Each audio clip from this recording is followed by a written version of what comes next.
críticos ao novo ensino médio que o comparam a programas de escolarização empregados durante o regime militar e até à Lei 5.692 da profissionalização compulsória. O que há de semelhante e diferente se o compararmos às reformas da educação no passado?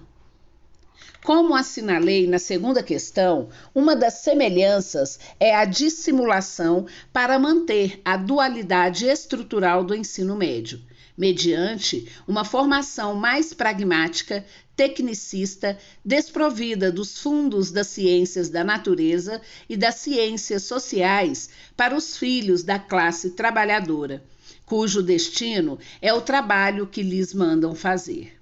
Durante a ditadura empresarial militar ou civil militar, com a Lei 5.692 e mais especialmente com a que lhe seguiu, a Lei 7.044, a formação técnica e profissional tornou-se um dos ramos da educação. Hoje, em linguagem mais sutil, é o quinto itinerário igualmente destinado aos mais pobres. Mas esta reforma é mais regressiva e destrutiva a longo prazo para as gerações que a ela forem submetidas e ao país que seguirá um gigante com pés de barro. Em entrevista que concedeu ao Instituto Humanitas Unicinos em 2019, o senhor afirmou que o ensino médio, nos padrões das nações desenvolvidas, é condição necessária para a dupla cidadania, política e econômica. E no Brasil, quais os caminhos para que o ensino médio brasileiro tenha essa dupla cidadania?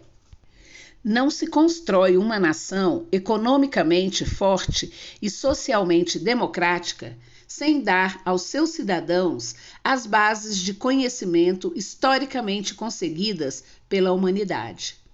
O longo processo de colonização e de escravidão formou uma cultura de desprezo a quem efetiva o trabalho produtivo na indústria, nos serviços e na agricultura. Uma cultura que se define pelo autoritarismo e, como assinalei acima, por um projeto de capitalismo dependente. A negação da educação básica universal e de qualidade não é um descuido, mas uma condição de manter a dominação e o privilégio. Não se constrói uma nação economicamente forte e socialmente democrática sem dar aos seus cidadãos as bases de conhecimento historicamente conseguidas pela humanidade. Cidadania, política e econômica. O ensino médio, que se constitui em condição à cidadania política e econômica, é aquele que fornece as bases, os princípios, os fundamentos da ciência da natureza e das ciências sociais e humanas e das artes. Isto implica organizar o currículo com um justo equilíbrio entre as ciências da natureza, ciências sociais e humanas e o campo das artes, ou seja, um ensino médio que dê bases para formar o ser humano por inteiro. A luta para o ensino médio integrado, como travessia para a educação politécnica e unilateral, se inscreve no caminho que busca facultar as bases para a dupla cidadania. A contrarreforma do novo ensino médio destroça justamente essas bases. É só examinar as propostas dos arranjos curriculares que estão sendo publicados para ver que a maior carga horária é para as disciplinas instrumentais ou ao que denominam de projeto de vida. Neste caso, especialmente, arranjo cabe bem como dissimulação para qualquer coisa. A experiência da pandemia também transformou a realidade da escola.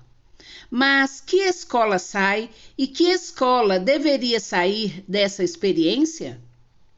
Certamente a pandemia nos dá uma lição dura sobre os efeitos de desenvolver processos formativos que separam arbitrariamente o que a realidade não separa. A realidade é que é integrada. O ser humano é, antes de tudo, um ser vivo da natureza.